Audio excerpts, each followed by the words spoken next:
वक्रतुण्ड महाकाय सूर्यकोटि समप्रभ निर्विघ्नं कुरु मे देव सर्वकार्येषु सर्वदा। आदिलक्ष्मी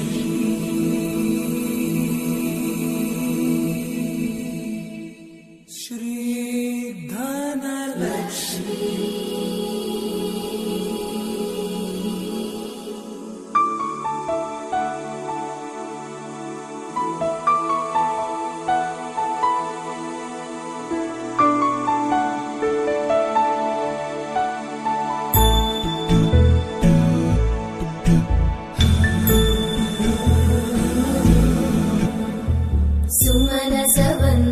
सुन्दरि माधवी चन्द्र सहोदरि हेममयी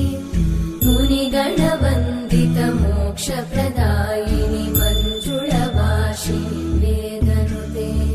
पङ्कजवासिनि देवसुपूजित सद्गुणवर्षिणि शान्तियुते जय जय हे मधुसूदन कामिनि आदिलक्ष्मि जय पालय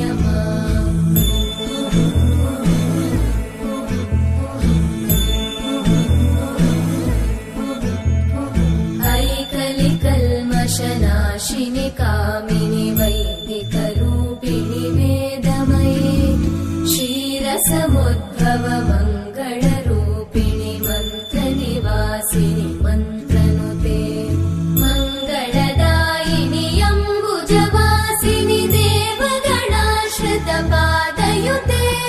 जय जय हे मधुसूदन कामिनि धान्यलक्ष्मि जय पालय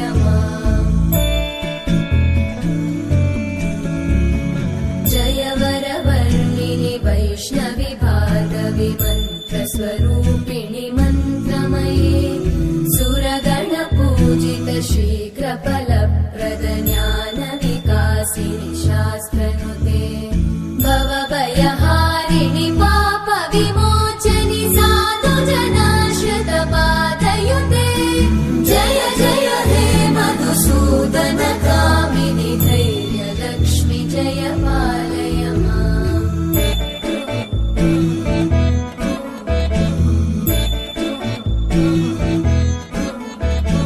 जय जय दुर्गतिनाशिनि कामिनि सर्वफलप्रद शास्त्रमये रथगजतुरगपदादि समान